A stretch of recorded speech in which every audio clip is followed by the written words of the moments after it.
to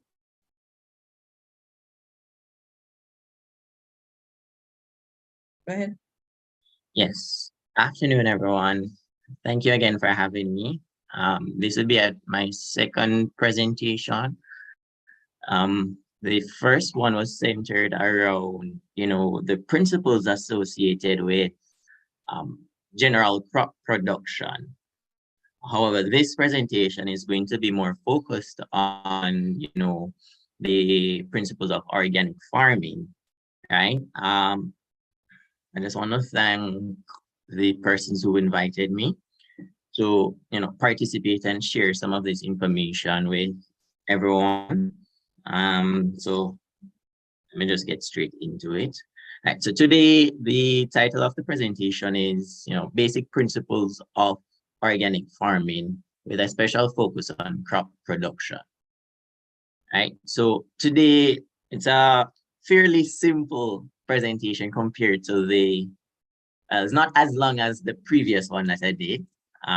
So the topics that we're going to focus on is really defining organic farming, outlining what are some of the objectives of organic farming, the practices that you'll need to incorporate in your production activities, and some of the advantages and disadvantages associated with organic farming.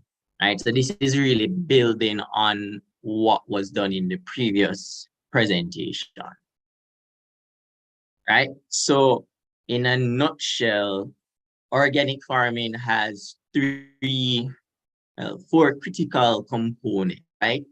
So it's site specific, it integrates your cultural, your biological, and your mechanical practices that allows for nutrients to be cycled, and it allows for the balancing of your ecological system, which is essential for biodiversity, right?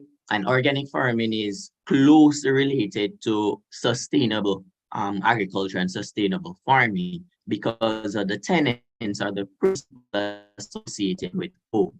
As a matter of fact, organic farming is actually a subset of sustainable agriculture based on the key practices which are utilized in an organic farming operation, right?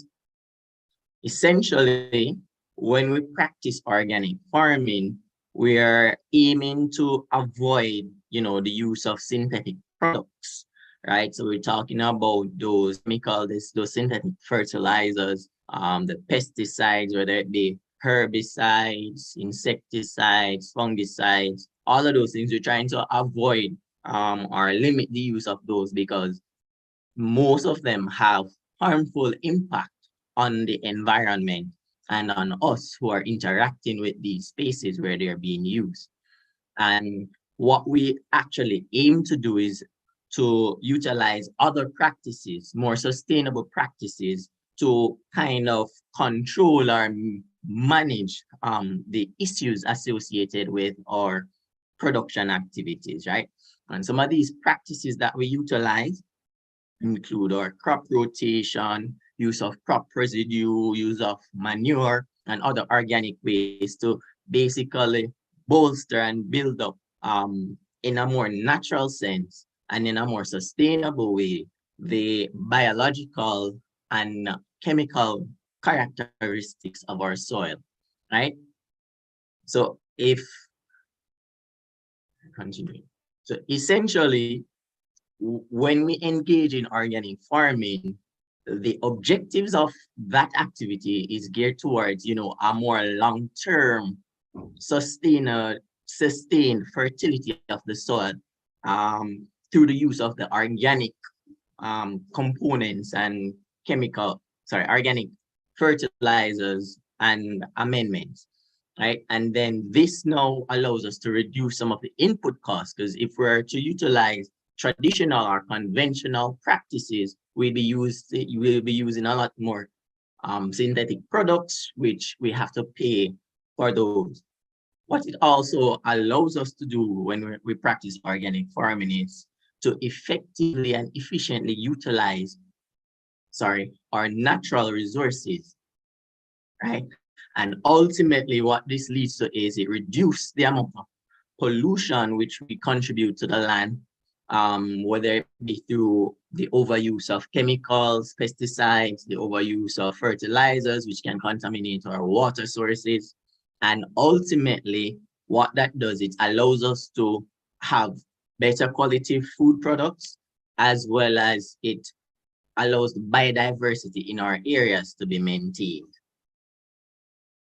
Right, so essentially, organic farming consists of several practices which are geared towards maintaining and balancing the use of our natural resources to optimize the productivity of our crops, right? And some of these practices include use of compost, biological fertilizers, so compost, vermicompost. You want to use use of green leaf manures, mulching, some other cultural practices like our crop rotation or cover crop.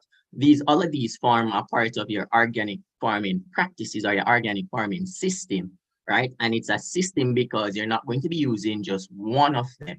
You're going to be using a series of these practices or these techniques together to achieve your ultimate goal, right? And a key component, if you remember in the definition of organic farming, it is specific, right? So what that means is there's no broad brush solution to fit every practice that you're doing or every site that you're cultivating, right? So each soil have different characteristics. And if you remember from the previous presentation where I spoke about some of the factors that affect crop production, right? This is what it's zoning in on. So what it's saying is that based on your location, right, you might have different soil texture, different soil type, different soil condition, right?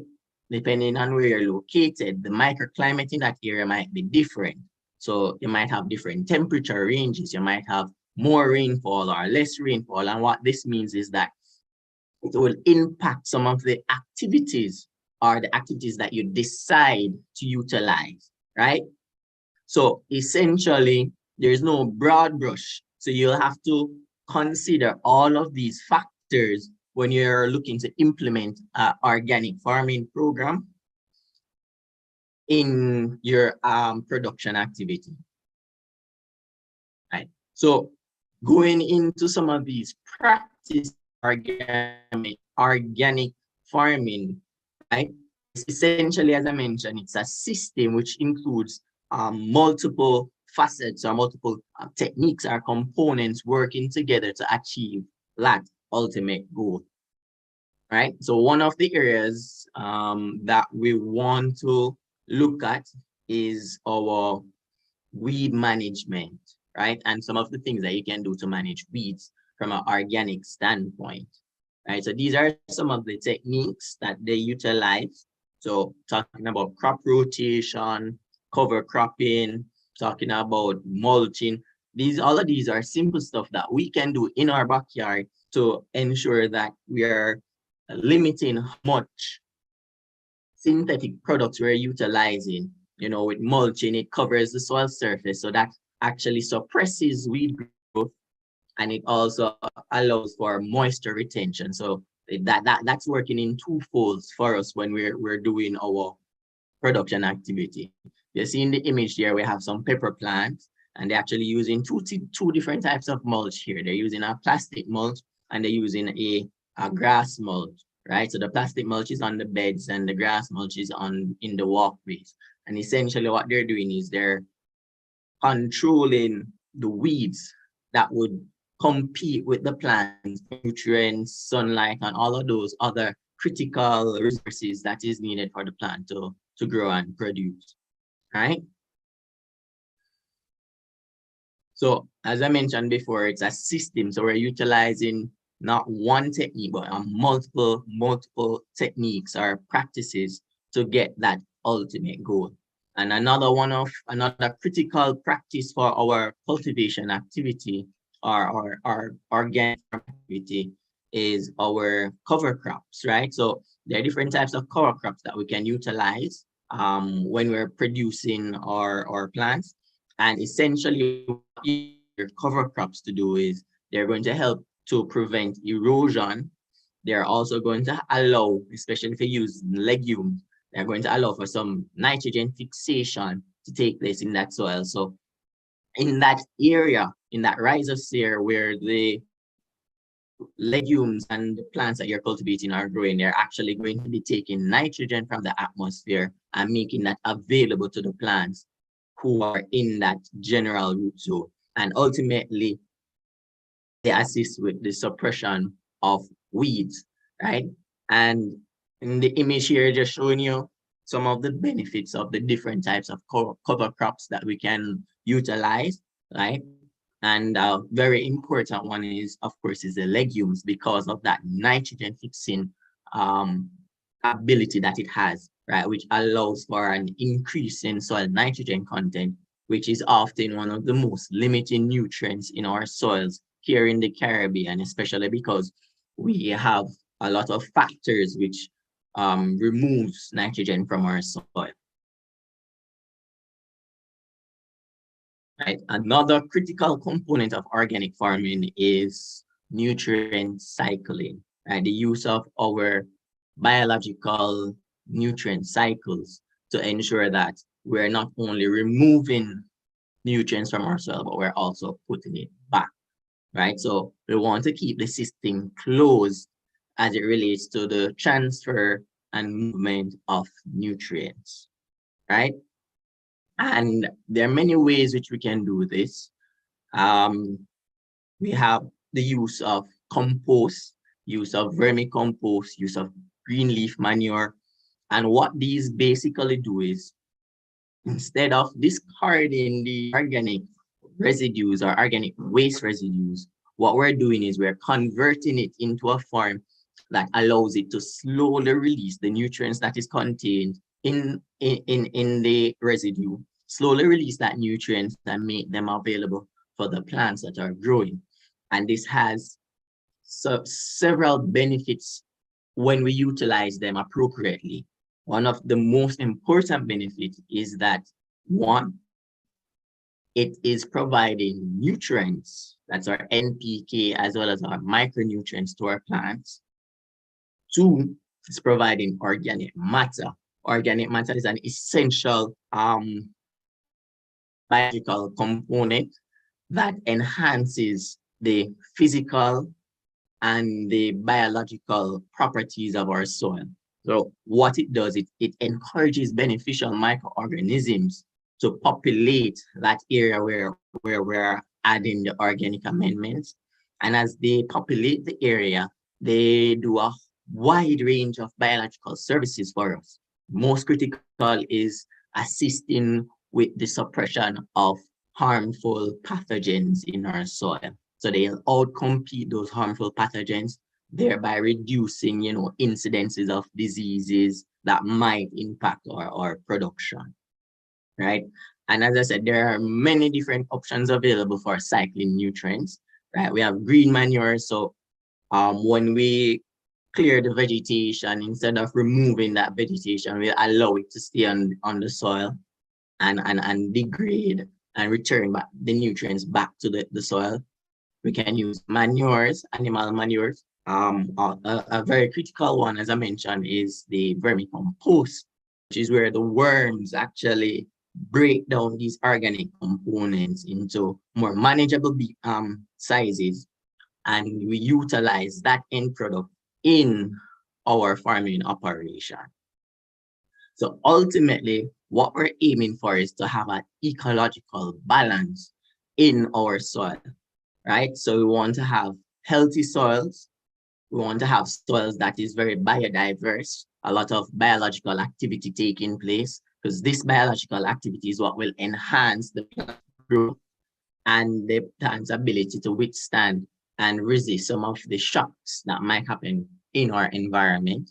We want to provide sufficient nutrients, that's our nitrogen, our phosphorus, and our potassium, so that the plants can grow, right? Just like how we need food, the plants need food. But what we don't want to put too much, because if we put too much, then we'll have excess, which gets into our waterway, our groundwater supplies, our rivers, our lakes, our streams, and that can cause a whole range of environmental challenges for us, right? We want to balance, our pest load by using more cultural or cultural practices and some of the biological control methods which I've mentioned earlier.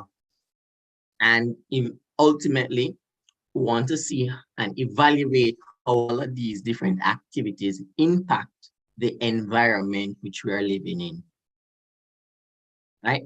As I mentioned before, biodiversity, very important in any organic farming.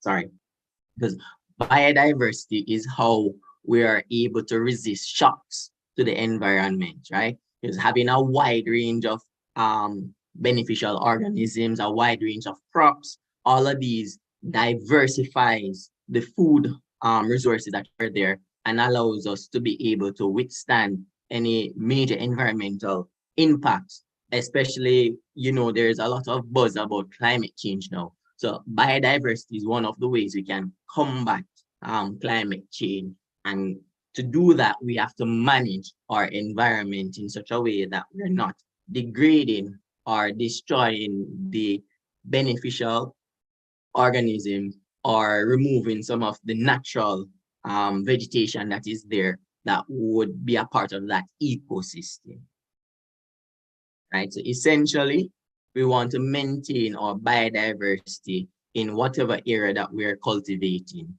And how we do this by utilizing some of the methods mentioned earlier.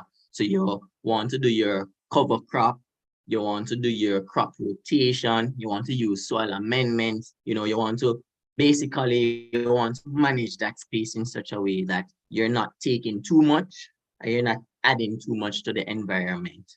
Hence the whole talk about ecological balance, right?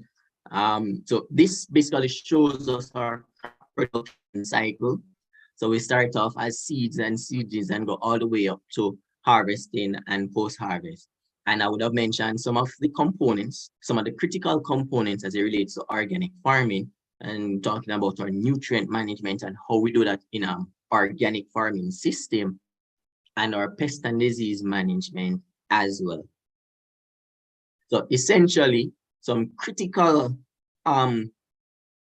facets associated with organic farming are nutrient management, managing the major nutrients and preventing excess, preventing runoffs, which can cause pollution. We're looking at our pest management.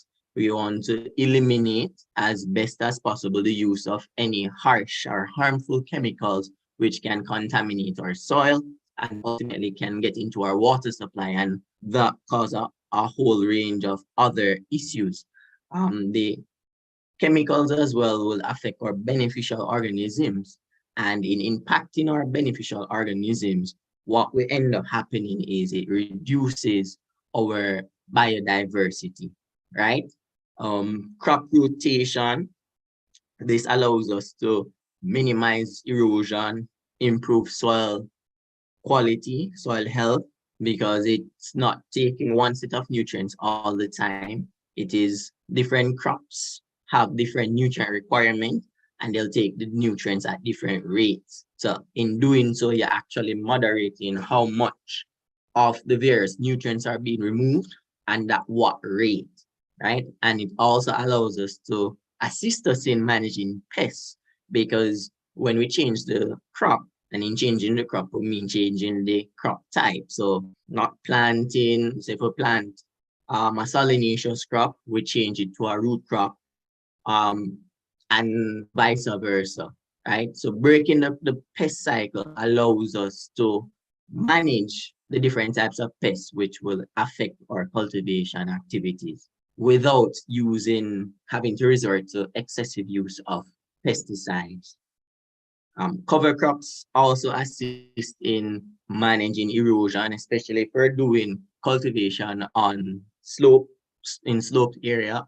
You want to always maintain some level of vegetative cover on our soils so that we don't have any excessive erosion taking place.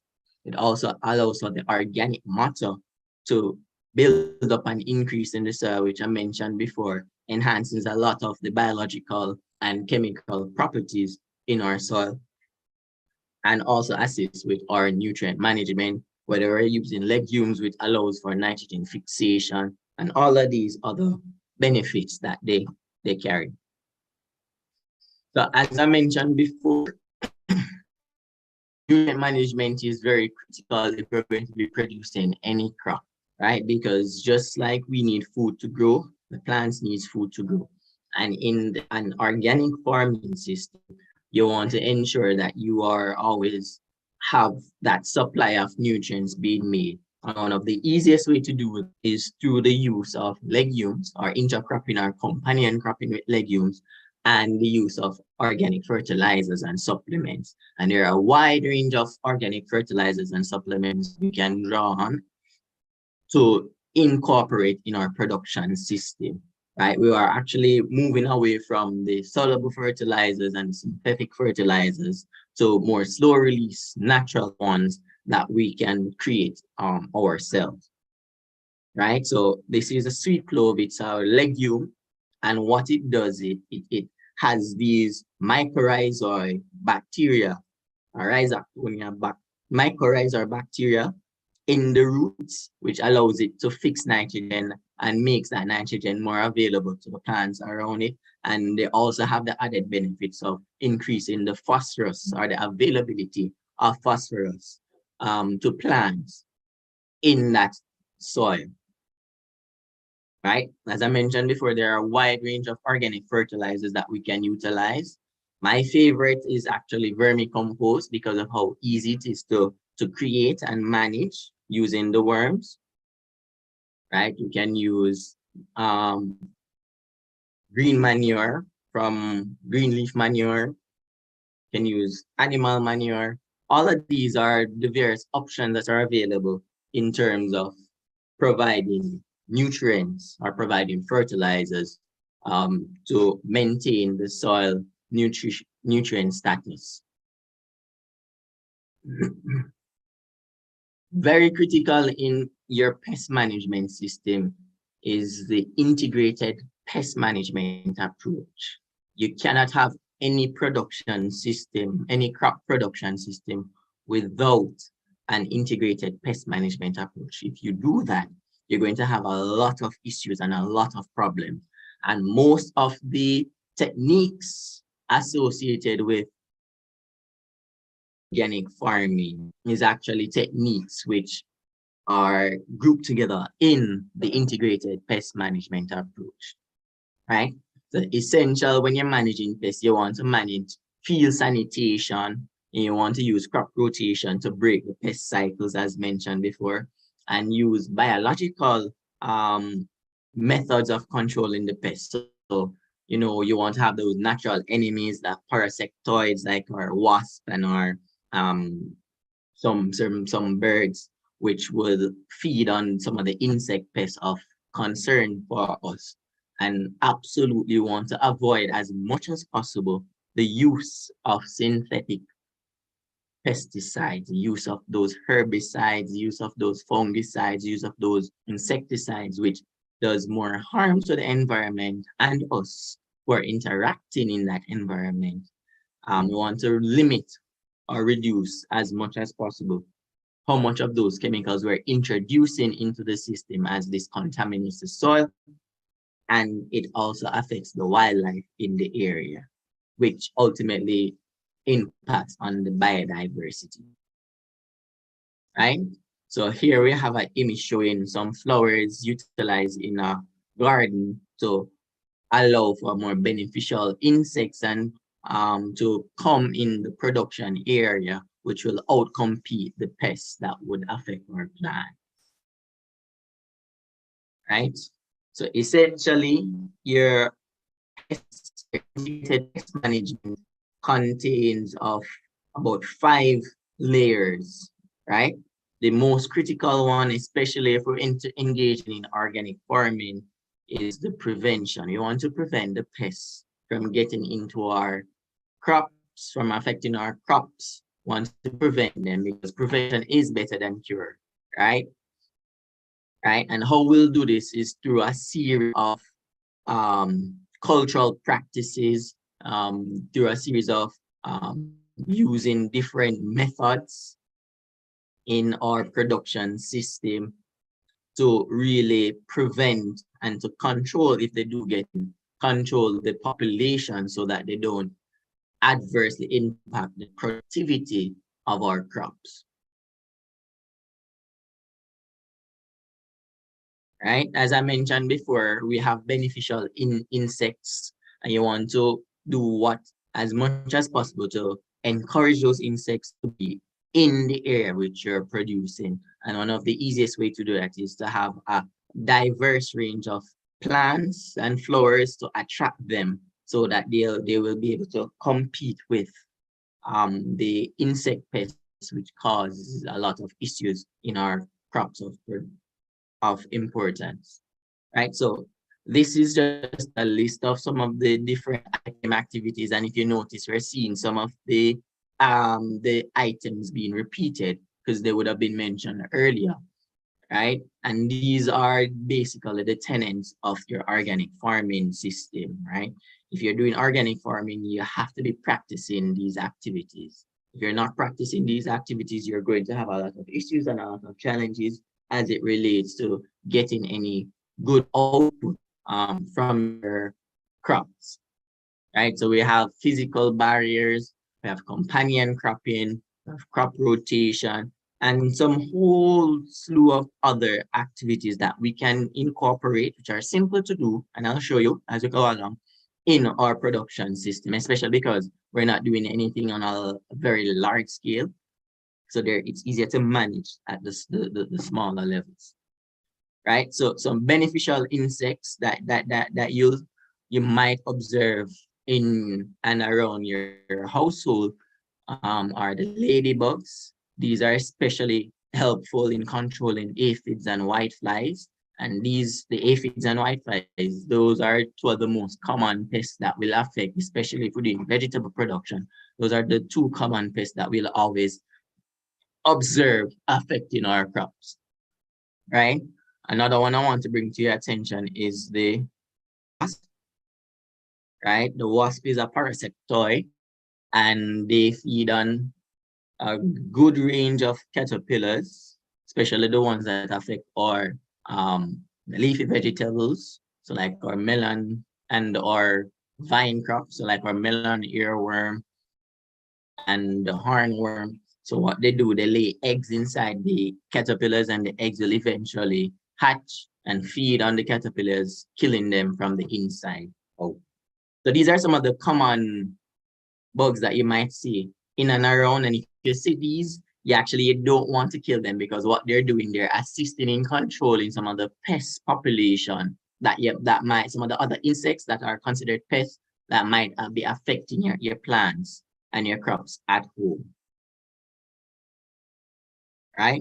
Physical barriers, this is basically utilizing mesh, serine mesh, or one of those shade mesh to actually physically prevent the insects from coming in contact with your vegetables. So this is a field growing some kale. And if you notice, they have sections that have been cordoned off with the barrier. And this is to actually prevent the insects from coming in contact with the plants. And if they don't come in contact with the plants, damage them, and you won't have any loss taking place. So this is something that you can do. You don't have to be as fancy as how they have it here. You could simply set up 4 columns or 4 sticks, 4 pegs, and put your mesh on over that to cover the plants. And that will serve as an effective barrier in helping to control the insect pests that might affect your plants. Right? Companion cropping. This is also another effective method to help control the pests that might be affecting you. Because some plants have insect repelling properties. So when you plant those plants like the scallion or like your marigold, when you plant those interspersed with your actual crop that you're hoping to grow, what ultimate effect that they have is they repel some of these insects that tend to affect your primary crop. And in repelling them, it reduces the amount of damage that you'll experience and ultimately reduces the amount of pesticides that you'll have to utilize in controlling these instances. Crop rotation, it's very straightforward, and it's essentially changing the crop that you grow on a particular plot of land after the crop has ended, so that you break the pest cycle 1 and 2. You actually change the nutrient removal profile from that particular plot, right? And what we have here is a sequence in which you want to be changing your crops. So you want to move from a solanaceous crop to a leguminous crop, and then from a leguminous crop to like a root crop, right? That's how you want to be cycling through your production or your crop rotation sequence. And it's very simple to create one for a plot of land or for all the plots that you will be cultivating. So crop rotation, or what you could actually do, is mixed cropping, where you grow multiple crops in the same plot or the same area, right? That also has a similar effect to the crop rotation. They have physical traps, like sticky traps, colored, so insects are attracted to different colors. So there are different traps out there depending on the insects that you can utilize to attract them. And what they'll do, they'll go to these traps instead of your plants. And what this also does, this serves as a monitoring tool to help you assess and help you monitor, what level of pest infestation you have in your plots. And that will indicate to you, what are the next steps or what are the methods that you need to be exploring if you want to really control the insect load or the pest load, so that it doesn't adversely affect your productivity, right? And very critical is, the use of biopesticides or natural pesticides, which you create from botanicals that you find in and around your homes or even along in your communities, right? One that is very powerful is neem, the neem leaves and the neem fruits.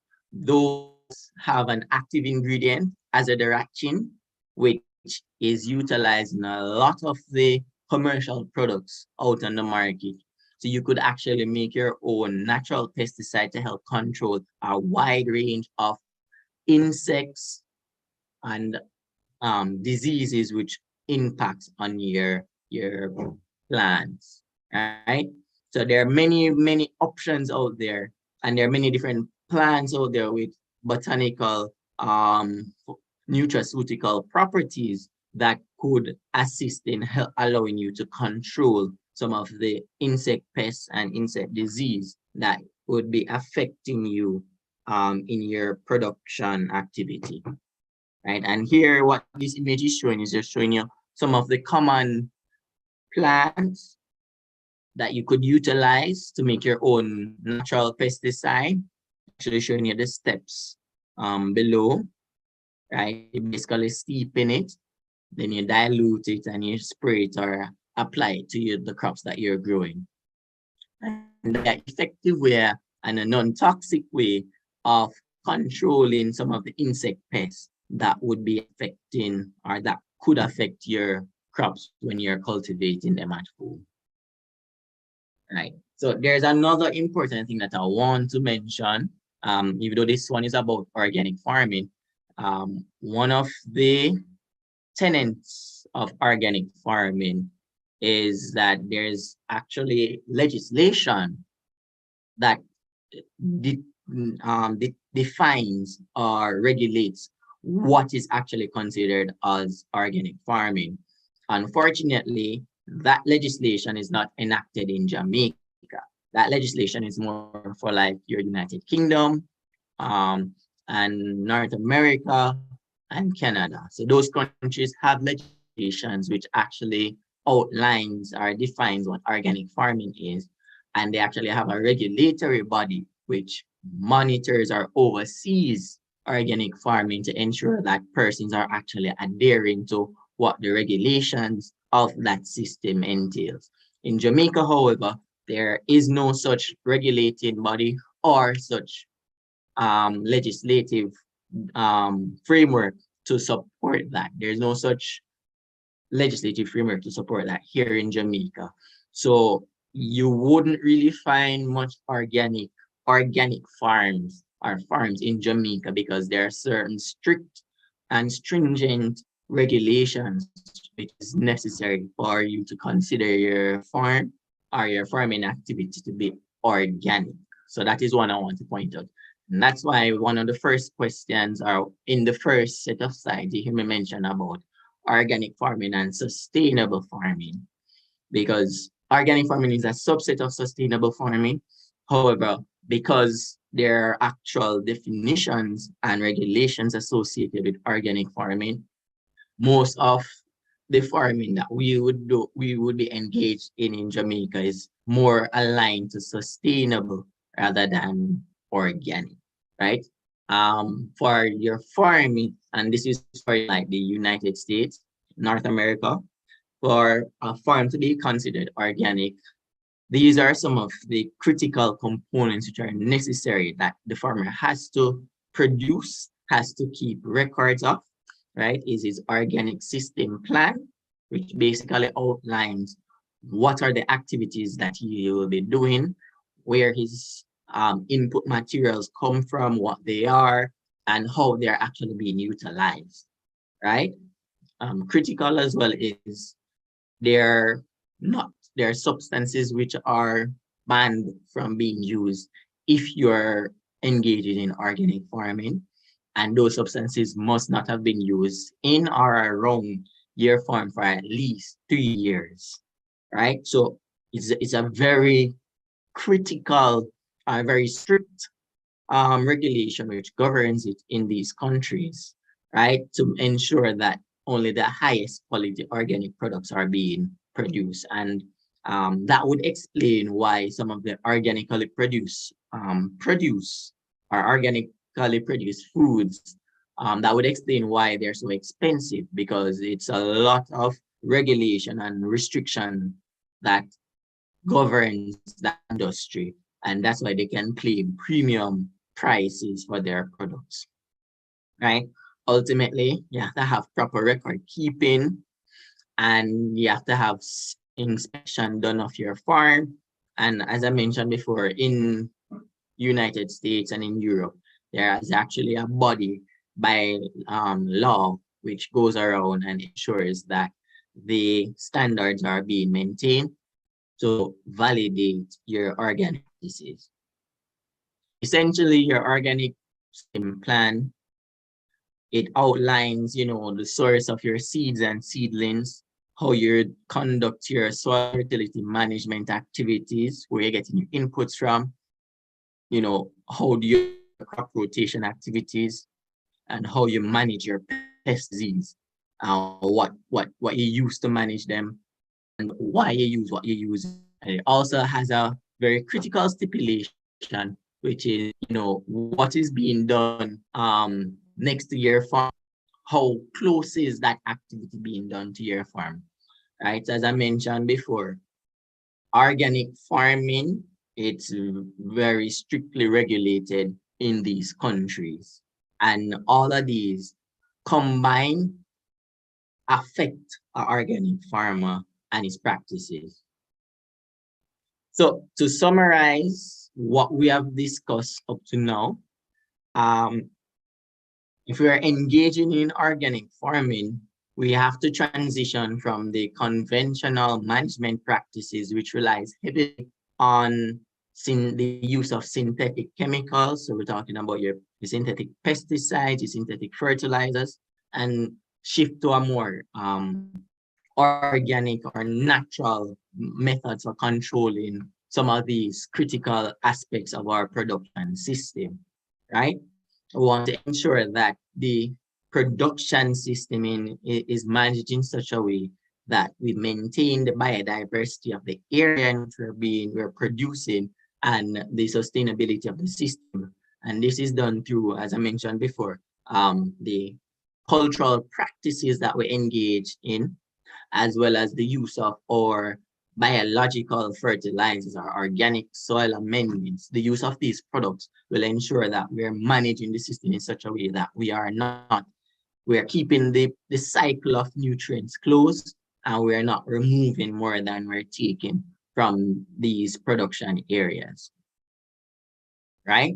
And in point 3, it says crop production with the use of alternative sources of nutrients, such as crop rotation, residue management, right? All of these different techniques, all of these different practices are essential if we want to move towards organic farming. Finally, we want to manage the weeds and pests by using our cultural practices, using physical barriers, and using that integrated pest management approach that I mentioned earlier. So there are some advantages and disadvantages associated with organic farming. And these are really related to, and these basically explain to an extent why we aren't seeing a lot more farmers engaging in sustainable farming practices or organic farming practices, right? So the advantages, the farmers in the long term can reduce the cost of production, right? Because you're not spending your money on these synthetic chemicals and these synthetic products, right? You're using more naturally available products to reduce and to manage the operational costs associated with your cultivation, right? The farming area will be much healthier, much safer, as you're not using toxic chemicals, which can affect your health as well as the health of the natural organisms living in the area, right? We also have improved plant growth and physiological activities. And this is really attributed to, the use of these organic or biological fertilizers, which really enhances the soil biosphere, introducing more beneficial organisms, microorganisms, which will enhance the plant's ability to access nutrients, as well as outcompete some of these pathogens which impact on the productivity and the health of our plants, right? And if we're engaging in all of these activities, we're essentially going to be protecting the environment, ensuring that future generations can come and enjoy the same benefits that we're enjoying by utilizing these techniques. And ultimately, it'll reduce the amount of waste that was produced from our food production activity and increase the utilization of all our outputs, right? We'll be maintaining biodiversity, as we won't be removing beneficial insects by the use of pesticides. Also, we won't be polluting or contaminating our groundwater, our lakes, or streams, or surface water. So all of those contribute to maintain the biodiversity in our area. And as I mentioned before, the organic fertilizers enhances the soil physical, chemical, and biological properties, which allows for the crops to continue to produce and continue to give us good yields and continue to resist pest and disease, right? One of the challenges with organic farming is that it requires much closer management, right? So more time, more labor is required to ensure that you are managing the various aspects of your crop production to ensure that you get good output, right? So it's more labor intensive and usually requires more workers to ensure that the necessary activities are being done. And finally, there are some pests and diseases that organic farming practices will not be able to manage efficiently if an outbreak should occur. That's why it's so important to prevent these from occurring in the first place. And we'll do this through the use of the integrated pest management approach, which uses several cultural practices and biological practices to really curtail and break the pest and disease cycle so that they don't develop, build up, sorry, and cause major issues with our crops in the long run. And that is basically the end of the presentation. Are there any questions?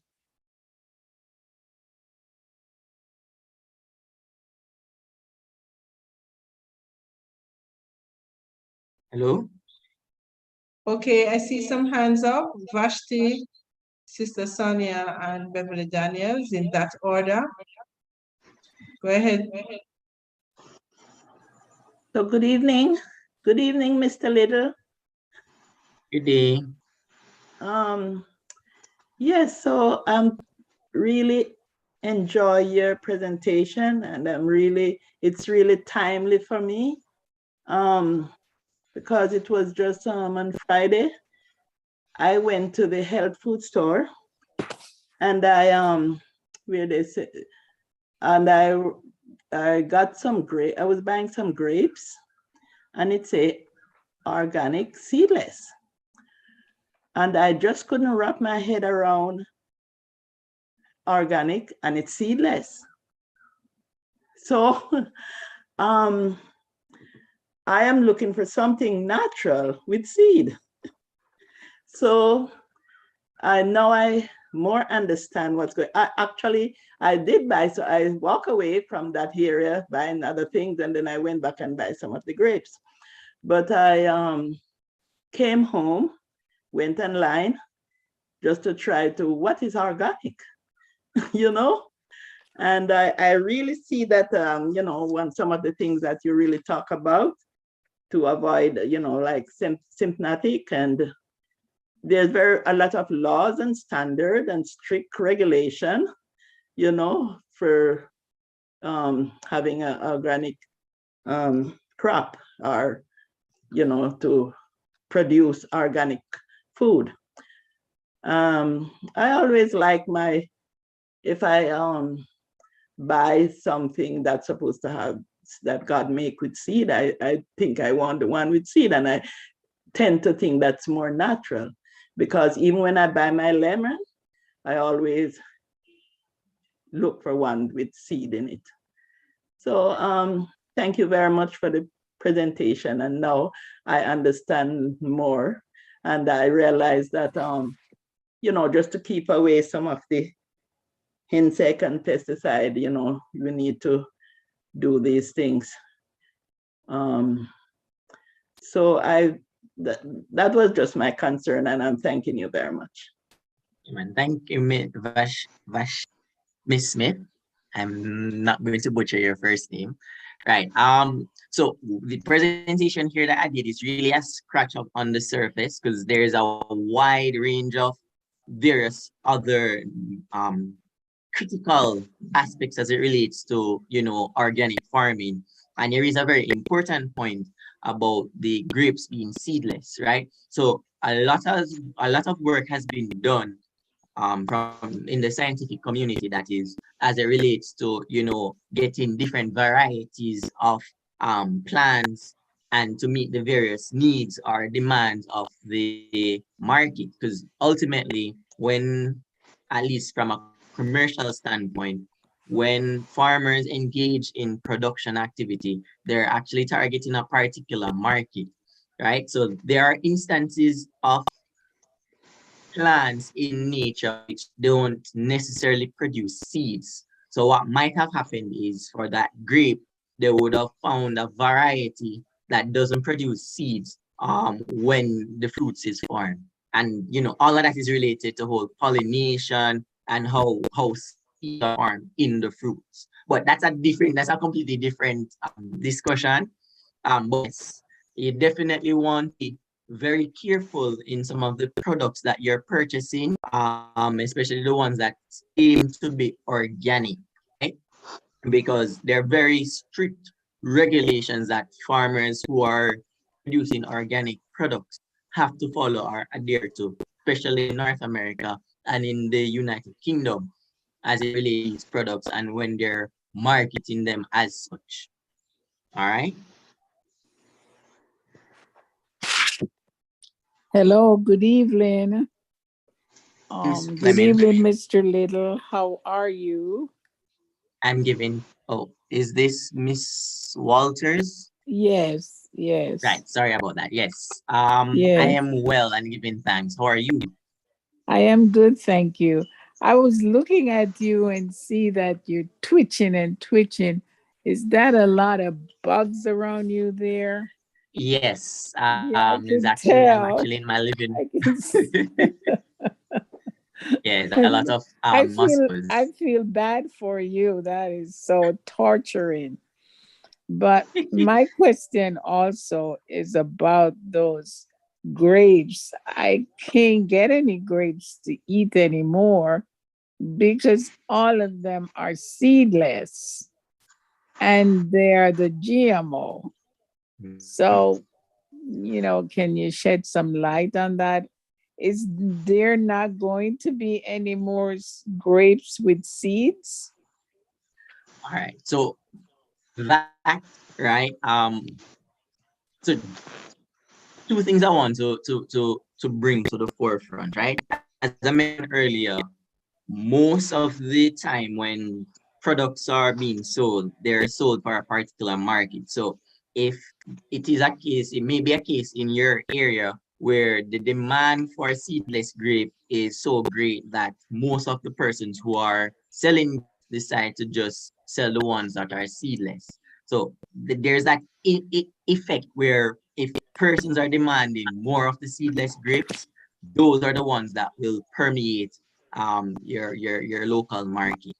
As it relates to GMO, I'm not sure if the grapes, if it says it's GMO, then that would mean that they would have done some genetical modification. But usually, biotechnology has advanced in such a way that they can do grafting and crosses with the various plants that exist that don't necessarily in the GMO sense that we understand GMO and how we understand or interpret genetically modified organism is that they are in some lab splicing the DNA and putting in some different DNA in the genome of the plant. That is not necessarily the case for genetically modified organisms, right? For the most part, most of the crops and most of the produce that are sold on the local market would have undergone some form of genetic modification, whether through normal crossing or whether through grafting or some other biotechnology, right? So you'll have to, as I mentioned before, you have to be very keen and observe the product labeling to see exactly what would have gone into producing that particular product. As it relates to your question as having to find grapes with seeds, that is largely a function of what the market is demanding. So if in your area the market is demanding more seedless grapes, then naturally the suppliers are going to gravitate to supply that type of grapes. But there are still seedless grape, oh, sorry, there are still grapes with seed on the market. It's just that you would have to find the market where those are. So it might not be in Hmm. your area based on what the demands are. Hmm. Okay, thank you. No problem. Yes. Hi, good evening. Very informative presentation. Thank you. I have three quick questions. While on the topic of grapes, now I have a grapevine, right? And I got grapes from it once, which was a very long time now. But I noticed that the grape was very small, right? And but was tasty. But I was wondering what is the best soil for grapes, for growing grapes, because the soil I'm growing it in is it's kind of clay mixed, but it's more clay. So I was wondering if that contributed to the size of the grapes. I don't know if you want to answer one question at a time, but I'll give you the three questions. Yes. Um, Yes. So what let me is the answer name them. of? Okay. Yeah, let me answer them as you said them. All right. So in terms of the phenological depiction or expression of that plant's ability in terms of genetic potential, right? There are many environmental factors which contributes to that, right? It Mhm. could be a case where there was insufficient water, could be like the temperature was too high. There are a wide range of factors. It could be a case where there's not enough nutrients in the soil for the plant to even produce it. So it's very difficult to pinpoint without seeing or getting some baseline information about the area to tell you exactly what could have caused that. But a lot of environmental factors, external factors to the plant really interacts and causes it to not produce, larger fruits Okay. for you or Mhm. produce fruits more frequently, right? In terms of the question you asked about what soil is best for grape production. So normally or conventionally, persons in the agricultural sector say that the best soil to grow anything is really a loamy soil because it has an ideal constituents of all of the major soil particles such that it doesn't hold too much water, it doesn't get too dry too quickly. So it has that right amount of air and right amount of moisture so that the roots can breathe and the roots can get access to water, right? One of the challenges with clay soil is that it depending on the type of clay, it tends to hold a lot more water than the other types of soil, right? I see. It also tends to hold on more tightly to nutrients and hold a lot more nutrients as opposed to the other types of soil, right? So in that case here, you Okay. mentioned that the soil was a clay soil. Um, Yes. in terms of, for the crop or for producing any crop, you are the one who really manages that environment, right? So it could be a sandy soil, it could be a silty soil, whatever soil it is. It is really up to you who are growing in that soil to really manage the soil based on the properties, right? So if it's a case where maybe the soil doesn't have enough air spaces or porosity for the roots to breathe, so they're not as healthy as they should be. What that means is you have to Mhm. add more, incorporate more organic matter in and around that zone, and also you want to kind of dig around it so that air can enter into the soil, right? So you want to create Okay. a conducive environment to allow the plant root system to perform optimally. Also, a case where you Yes. haven't been supplied with nutrients, it might just be that the plant has exhausted most of the nutrients in the area. So it doesn't have any to really continue giving you that profuse growth and profuse flowering and fruiting so you can enjoy it. Alright. So really what it's telling me that you may need to do some intervention there and introduce more organic matter. I don't know if you can get compost or vermicompost or Yes. Well, even some I can make it as I learned now from this presentation. I learned how to do the yeah compost, so I man, can make that now. right. Yeah. So a easy Yeah. one that you can do if you have a lot of green trees or even the grasses around your Yes. home, We have a lot of you green trees. Yes. you can harvest the leaves from those trees, and if you have like a 55 Yes. gallon drum, you can harvest Mhm. about maybe a quarter of the drum in terms of the mass of leaves that you collect, or the volume of leaves that you Yeah. collect, sorry, and then you fill it with water Mhm.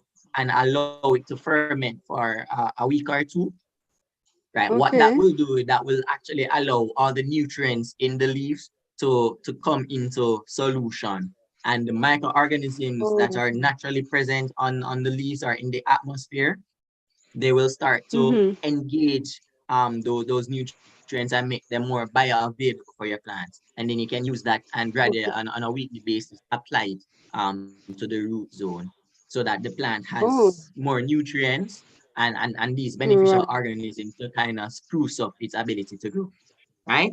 What's Well, the next that question? is really interesting. Next question is about container planting in containers, like like short Yes, crops. If you yes, use the same method, like the for this open soil. How, because I started planting in containers, but sometimes you have to be adding so much to it. So I was wondering if there is a certain mix that you can use to like boost the plants, but not have to have so much work to to continue nourishing the plant and container in the Right. containers. Unfortunately, there is no way around that. Unfortunately, because the container, it is a fixed volume, and if it's a fixed Yes, I volume, understand. whatever growing media you're putting in it, it'll be a fixed volume of growing media with a fixed volume of nutrients. Right. And remember, So what I should be asking is how often to fertilize with the compost and whatever. What I all should right. be asking. Right. So that's a Mm-hmm. very good question. All right. So usually if you have compost, usually you want to incorporate it before you plant, right? And then you Right. might want to top up the area or the container with some fresh well, not fresh, but with some stable manure or stable Right. compost.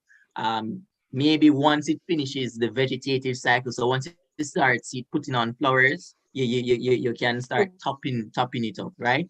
Another thing that you could also do if you have access to compost is you could actually make a tea, compost tea.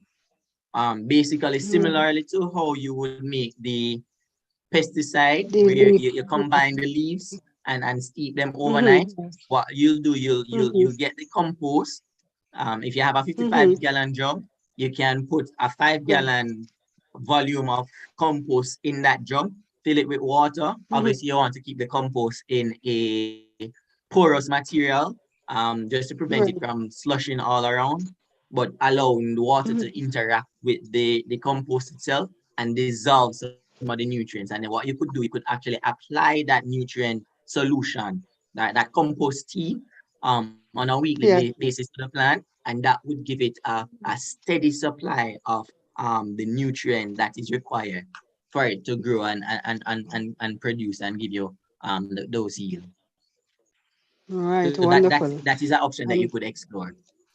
all right. Great. So, and the last question is, what is the name of just repeat the name of the mesh that you said for the gardens for insect, the mesh that I saw covering a long bed or something. What's the name of the Right. mesh? Right. So you could ask for insect-proof machine. It's normally a serin netting, SERIN netting. Okay. Okay. Well, thank you so much again. That is great help. God bless and keep you. Thank you. Not a problem, man. Yes. Right. There's a question in the question and answer section from a peer. Says, how do I prevent white spots and flies on my plants? Limes, spinach, and gungo. I'm assuming that is gungo. Right. So to answer that question, if you're listening, Peart, I mentioned earlier the neem leaves and neem fruit. Those are excellent they have excellent insect repelling properties as well as anti-feeding components in them. So what you want to do, if you have access, if neem trees are growing near you, or if you can get access to neem trees or neem leaves, what you could do, you could soak that in water and spray on your plants on a weekly basis to help control or limit the impact of the white flies on your plants. White spots, yeah. So the sucking insects normally causes the white spots that you're seeing. So your white flies, sometimes your aphids might cause some yellowing, or you might even have some mealybugs. So you could do that. Soap and water also assist in helping to get them off the plant. So those are some of the things that you could do to help control those on your lime trees and your spinach plants. All right. Empress Rachel, go ahead. I saw your hand next, and then Juliet John and Andrea Samuels can go after. Okay, hello, Mr. Chavan and everybody else. Good day. Yeah, good evening. My question is when you mentioned the ecological balance, and I just saw the initials NPK that provide enough NPK, but not too much. I would like to understand what is NPK. Not a problem, man. So NPK, and usually, so in the agricultural world, those are your macronutrients, right? The N stands for your nitrogen, the P stands for your phosphorus, and the K stands for your potassium, right? NPK. So that's what they stand for. And when it was mentioned in the ecological balance, right? What we're seeing is if you use your synthetic fertilizers, what they will do, they'll add a significant amount of those nutrients at one point or at one time. They'll release that all at once, right? But what we want to slowly release those nutrients and make them available to the plant over the life cycle of the crop. And the easiest way to do that is to utilize our organic fertilizers or our organic nutrient supplements. And then what these do, they slowly release those over time, and the plants can access them throughout the entire life cycle.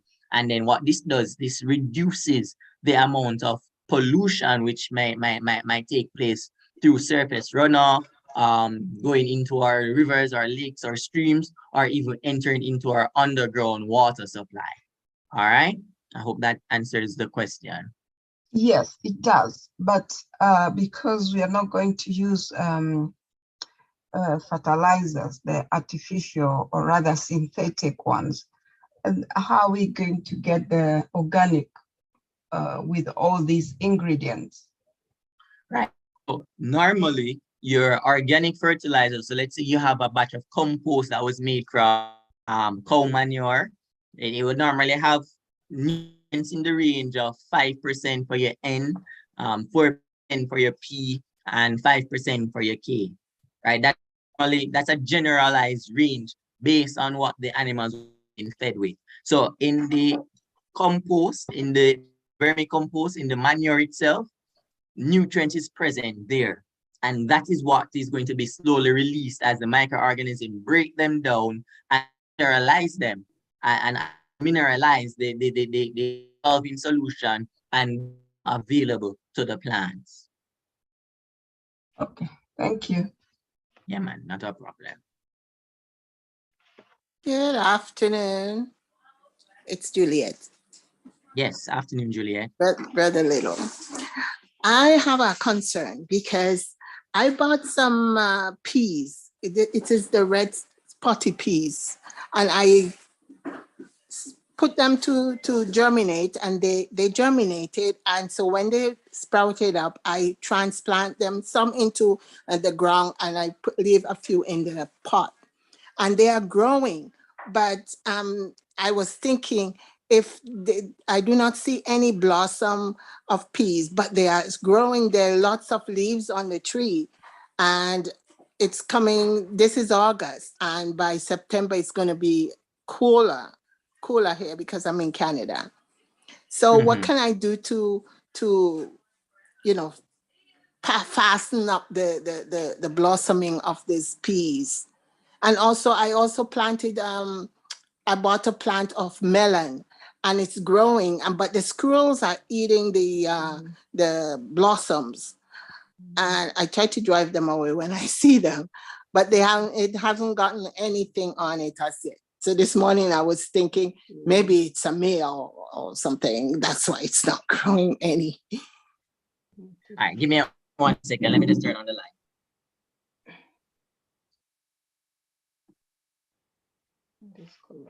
You should be able to see me a little better. All right. Yes, So to your first question, right? The what I want to know is when exactly did you plant the peas? Like in the beginning of July. Beginning of July. So about 4 weeks now. Yeah. Right. So based on the crop cycle of that particular peas, it probably still it's still in its vegetative state, right? So Okay. it's not yet ready to flower and produce pods, the seeds in, Okay. right? So just give it a little more time and it should flower. I'm not sure what type of peas it is, It's the but I one with know the that red spots. okay. I'm not sure what type I that is. think it's gongo peas or something like that you call it. I'm not sure. Okay. Well, no certain legumes, especially certain peas, they are photosensitive, meaning that they require a specific amount of hours of sunlight um to trigger the flowering phase, right? Oh, So if winter, if you transition into autumn and you still don't see it flowering, what that more than likely means it's more like it has a long photo period. So it needs to be planted earlier the okay. year, right? So closer to the beginning of summer rather than towards the end of summer, if that is the case. But I anticipate that it should flow in the next 3 weeks or so, because Okay. what you described to me is telling me it's really producing a lot of creative growth, that you can photosynthesize to actually produce the fruit, the food Yeah, that it's is spreading required. a lot. It's spreading a Right, lot. right. So that is expected, and that is characteristics of the vegetative stage of growth. So Okay. based on what you've described thus far, all of that is within what is expected based on the age of the plant. All of that is within what is expected of it. Okay. Okay. As it relates to your melon plant, right? So in the first presentation I did, I would have described the cooker beets, which the melon falls as a part of the cooker beets, right? Normally the cooker beets, they have two types of flowers that would come on the vine. You have the male flower and you have the female flower. Normally, a lot more male flowers forming on the vine than female flowers. And how you distinguish between the two, for the female flowers, you'll see a little foot body below the flower. So it looks like a little it's not a little, it's actually going to be quite distinguishable. It's going to be like a swelling, and that swelling is what will form the fruit once the flowers are fertilized. Right? Once the flowers are fertilized, right, the ovaries will begin to enlarge, and as the ovaries in the fruit enlarge, the ovaries usually turn into the seeds that are there. Once that enlarges, your fruit undergoing rapid elongation and rapid, right? There's only Based the on what we male see, ones I see then. right? Is your if you don't see that little fruit body below the flowers, then it means that produced any as yet. One Okay. question I should ask though, what is the age of the melon? Is it the same age as the peas? No, I planted that one was a little earlier because I bought it. I bought that. Okay, yeah, you bought it as a seedling. Yes. Okay, okay. Well, I'm not sure what variety it is. Usually watermelons usually give you fruiting. You usually can harvest a fruit from a watermelon within 77 to 85 days after planting. It's not watermelon. It's a melon, but it's not watermelon. Oh, it's a melon. Okay. Okay, okay. Right. So maybe it just hasn't, I'm not sure what age it is now, but usually anywhere between 70 and 100 days, that's normally when the melons would give you be able to harvest, but you still have to monitor it. All Okay. right. Okay. Thank you. Thank you In so terms of much. controlling the squirrel, you might just have to, I don't know, probably bury up the vine, which might be difficult. So just maybe provide the squirrel with another distraction or another food source so that it doesn't trouble your But it's Watermelon. eating the tomatoes. I saw them eating the tomatoes and they were eating the spinach too. So Okay, right. So you just have to control the squirrels. I can't do nothing yeah, about that. yeah. Thank you. Thank you. Not a problem. And Andrea Samuel, you're next.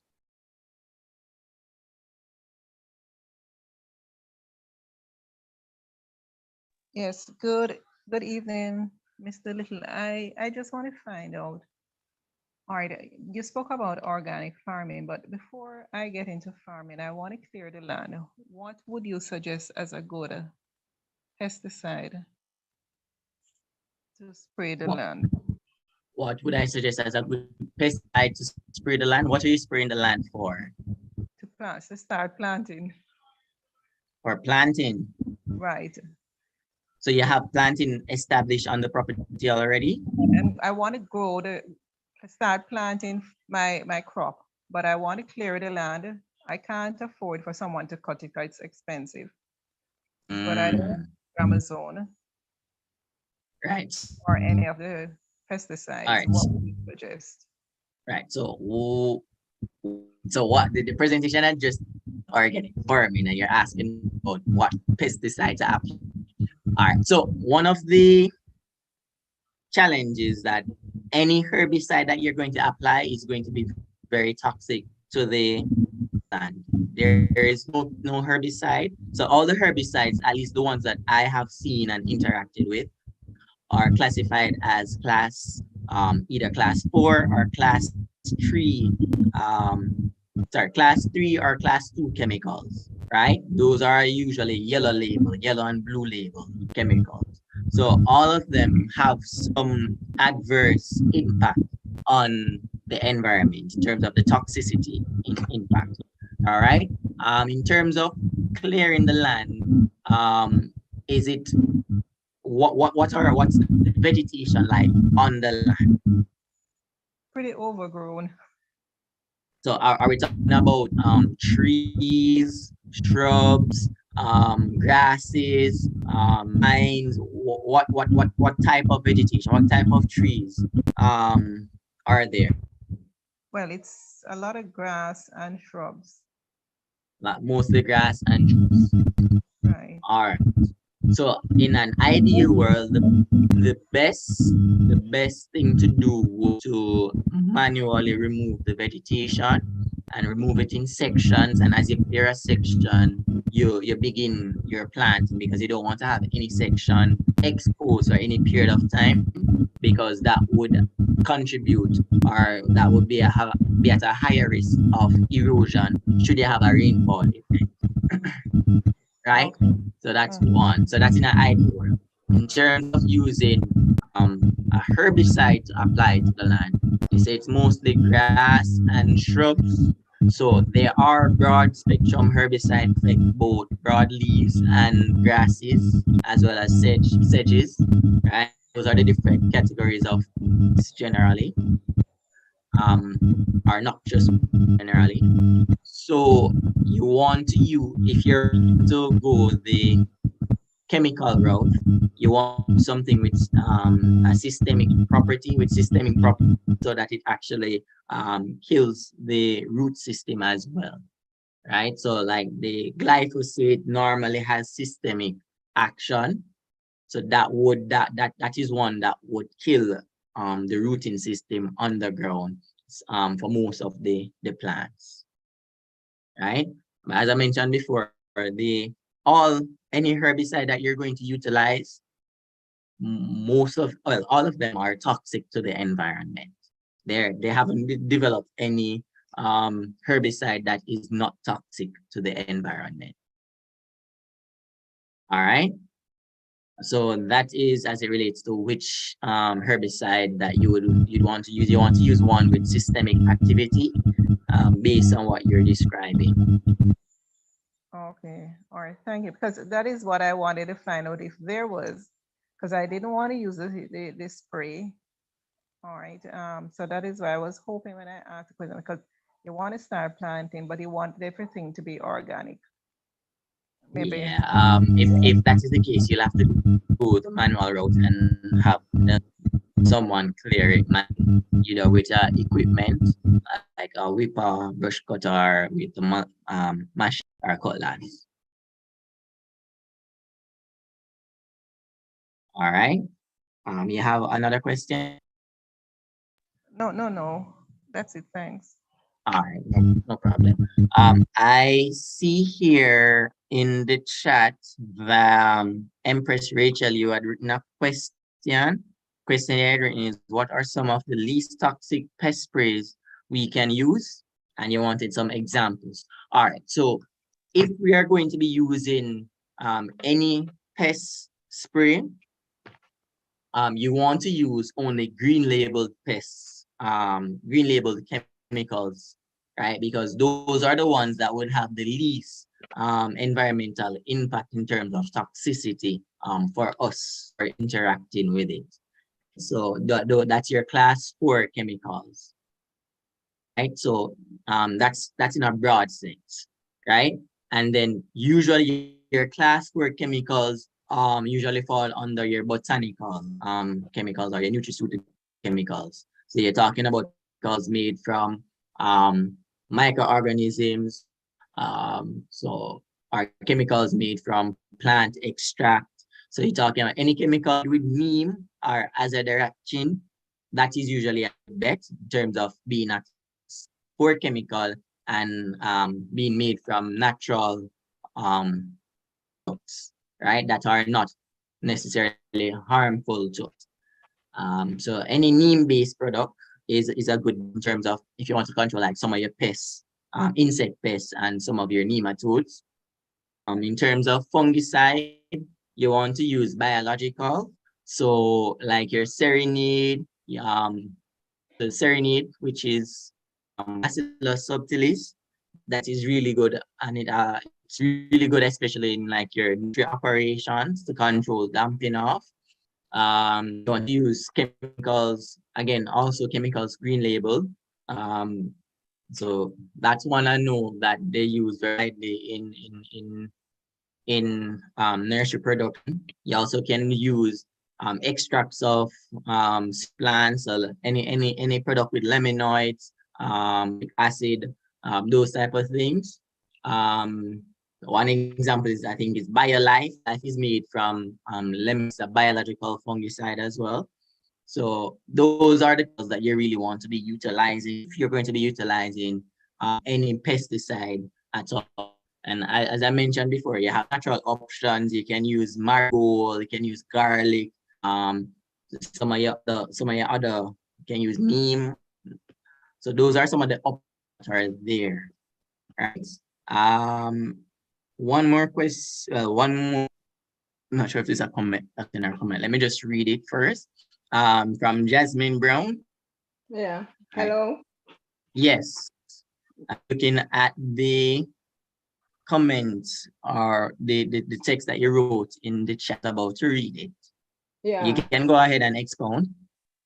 Yeah, I put it in the chat. I can't able to read it now, but yeah, I have some flax, and I find that one of them, the purple one, or the what do you call that? Anyway, it has some white spot on the leaves, like mold. I don't know if it is, and I try to use some soap water, like from the dish soap, and sprinkle on it. I don't know. I need some to know what I could use to treat it, but it doesn't look as bad as it was after I did that. But the other one, the future flux, future color one, it's turning yellow, the leaves, you know, and I really like that one. I don't know what to treat it. All right. So for the first one, that's the one that you said you saw some purple color mold spots appearing on. You said you treated that one. From gray, like mold, you know, Gray mold, like and gray you on the leaves. use some soapy water to Yeah, right? like the dish soap.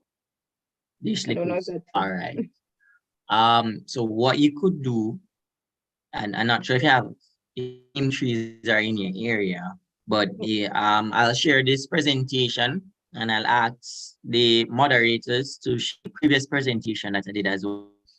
They have some really insightful information to help you understand some of what you're observing on the plants, right? So from what you're sharing, not able to tell if it is a abiotic for the future color flux. I'm not able to tell if it's an abiotic or if it's a biotic stressor causing the problem. Abiotic meaning something related to nutrition or the environment, and biotic relating to like a pest or disease. I'm not able to tell based on what you're sharing just now, right? If it is a abiotic stressor, meaning it's a nutrient deficiency, whether it be a micronutrient deficiency or a macronutrient deficiency, that is very easy to correct. Are you growing them in soil or in pots? No, in soil, like at the side of the house. But did you say if In there's soil at the trees side. around, something like that? No, neem. Do you have neem trees close by? I don't know. You're not sure. I don't All know. right. Yeah. Right. So if I know you it's could a, get it's a place with a lot of trees, like large trees, and okay. Right. But I know the neem, especially, it has some properties that help to control mold. And if you can get some of the fruits from the neem plant or the neem tree, those Okay, have neem a tree. higher yes, neem tree. Those have a Okay. higher concentration active ingredient, which Yeah. will help to control if it's a fungus. If you can your garden store, ask them if they have neem oil. Neem oil, okay. Neem oil, and that one help you to control the one that has the mold. Yeah. Right. Yeah, In terms okay. of the plant is turning yellow, Yeah, the it's very difficult to the leaves that is turning yellow. It's very difficult to diagnose it without seeing an actual image of the plant. As I said, there are many factors that can contribute to it depending on if it's abiotic or biotic. If it's abiotic, what it means is that you just need to give it more nutrients, right? So if you have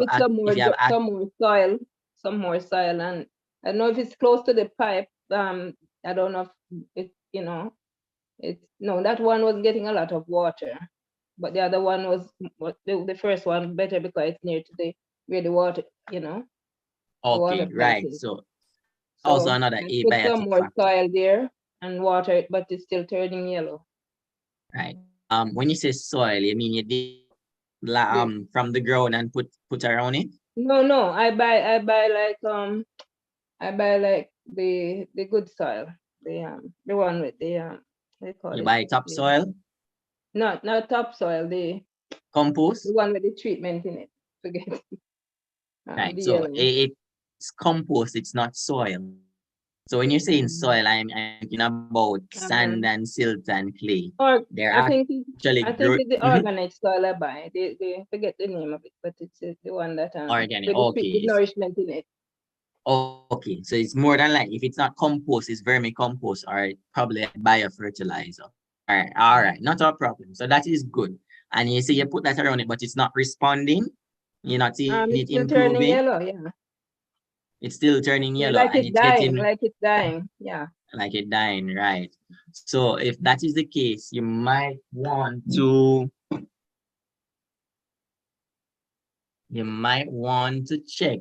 There's a way you can test to see if it's a pathogen, if it's a bacterial pathogen, if you can break one of the limbs close to the root crown and dip it in some water in a clear jar and see if any white exudates flow out of it. If you're seeing white exudates, then that means that there's a bacterial infection. If you're not seeing any white exudates, then more than likely it's a fungal infection, right? And if it's some in the soil and the plant is continuing to turn yellow, it's impacting the plant at a systemic level, at a system level. So there's not much that you could do right now about that.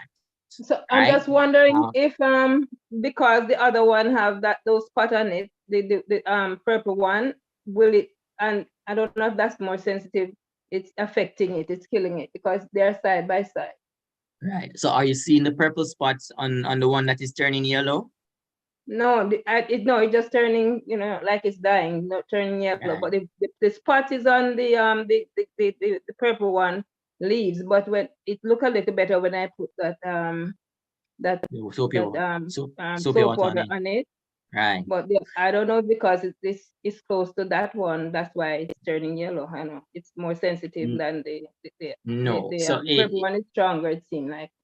okay. But if it was the same pathogen affecting both, the symptoms that they display would be similar. So more than likely, it's another pathogen that is causing the challenge.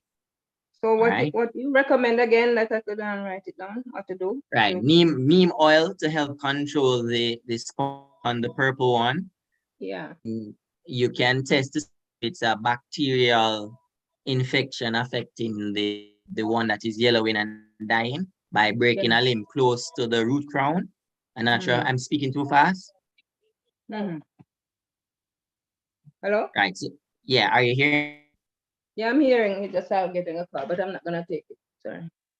Right. So the neem oil for the mold spot. One moment, please. You Excuse say I me. can't talk to you now. I'm on a course, okay? Okay. Sorry about that. Sorry. Yes. So the neem oil for the mold and for a plant that is yellowing and dying, you want to break a stem close to the root crown or close to the soil surface and dip that in some clear water solution. Dip in what kind of solution? In some water, they want to have the water in like a clear jar, clear bottle. Put the part that you okay. Yeah, man. So put it in the water and observe if you see any exudates. It should be a white exudate that should come out of the stem. If you're seeing a white exudate coming out of the stem, then it's a bacterial infection. And well, based on what the symptoms that you're describing, it has advanced as far advanced. So there won't be much you can save the plant. If the plant is yellowing, because what that indicates so if I see a white exudate, what is called again? Could you repeat that? What kind of? It would be a bacterial infection. Bacteria. Okay. Right. If there's no white exudate, more than likely it's a fungal infection. Oh, okay. Right. And based on the symptoms that you have described, it is at an advanced stage 1 and 2. There's not much you'll be able to do to save the plant at this stage. Right. Okay. Okay. All right. Any other question? Yeah, man, not a Okay. problem.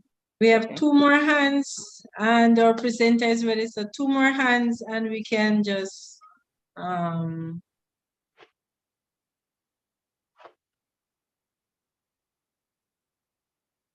more hands and then we'll be able to do that. Just hang on a bit. Go ahead, Sister Juliet. All right, Sister Colette. Your question was answered already. Sister Allwood. The question that I was going to ask, in regards to, he mentioned something about liquid fertilizer. I did not get the type of leaves that you were supposed to use to make the liquid fertilizer. I was wondering what type you can use, if it's any type of any leaf you can use to make the liquid fertilizer. The second thing is in regards to the compost. How do you make an effective compost? Because you mentioned something else about using the compost as a form of I don't remember exactly, but you said they put the compost in water and you use it to do something. I didn't get that aspect of it. I was wondering what type of compost, but I heard you mention something after about manure. So I was wondering what exactly it is that you were talking about. All right, not a question. Sorry, not a problem. I can answer both of those for you. All right. Let me just see. That's Miss Colette, right? Miss Levine, Colette Levine. Right. So Yes. the first question that you ask is in terms of the using grass or using the leaves to make the liquid fertilizer, right? So you can use generally you can use any one of the, you can even use your if you cut your lawn, you can collect that green grass and use that to make the biofertilizer that I was making reference to. Generally, any green leaf, any green leaves, be it from shrubs, be it from trees, be it from your grass, what the most critical component to making that liquid fertilizer is to allow it to ferment for at least 2 weeks, right? And then you can utilize the solution to treat your plants, right? Because what is happening is the microorganisms are going to break down the nutrients contained in the leaves and make that available in solution so that they can be applied to the plant. And what you're doing when you apply it to the plant, you're actually adding microorganisms in that area so that they'll enhance the root system and the rhizosphere of the plant, right? So generally any leaves, once it's green on and fresh, any leaves can be utilized, be it grass, be it trees, be it shrubs, any of them can be utilized. There is actually there is a recommended, there's some recommended ones that occur in the tropics. Don't think I have it here. Let me just check to see if I have it on the slide so that I can be more specific. Right. So yeah, and this slide, green leaf manure crops. So we have Gliricidia, we have Azadirachtia. This is your neem here where let me see if I can get the highlighter on.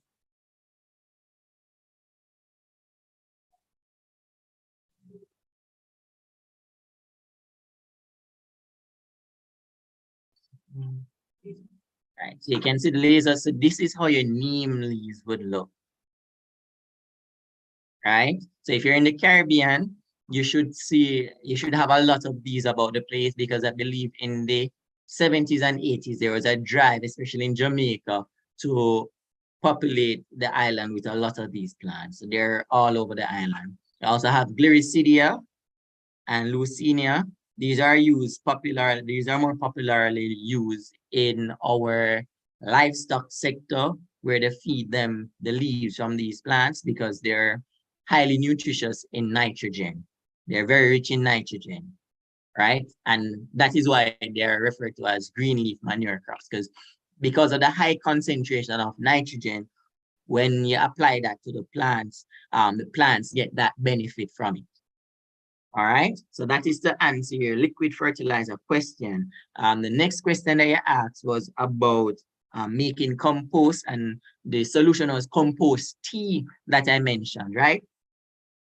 And essentially, to make compost, it requires several components. It requires your green material, which is your nitrogen-rich material. It requires your brown material, which is your carbon-rich material. And examples of these would be, so for your green material, your freshly cut lawn, leaves from freshly harvested leaves from trees, your manure, fresh manure, whether it be from cow, from horse, from goat, from sheep, any one of your ruminating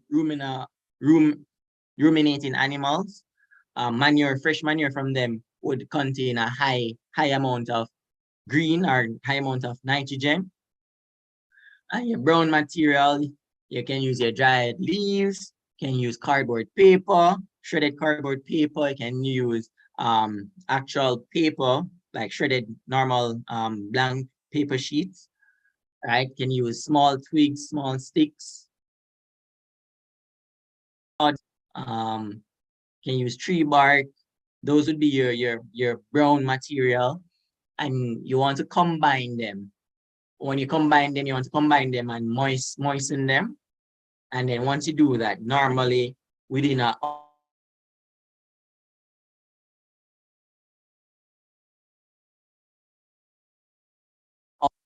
maybe 3 months, 3 to 9 months. That's usually depending on the material that you have in it, and usually how long it takes for it to stabilize. But you'll finish composting within about the first month and a half, and then the other time is spent stabilizing the material.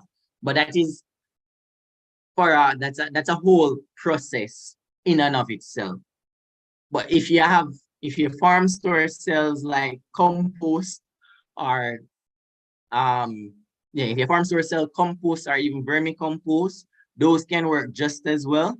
What I was explaining to the lady earlier was that you can soak the compost in water, right? Make it soak overnight, make it soak for 2 days, 3 days, and then the solution that is there after you allow it to soak would have a lot of the dissolved nutrients and the dissolved and a lot of the microorganisms that will be contained in the actual physical compost itself, and that would be available for you to apply to the plant, and it will get the benefits of it just as well. So that is really what I was explaining, right? Did that answer the question, Miss Levine?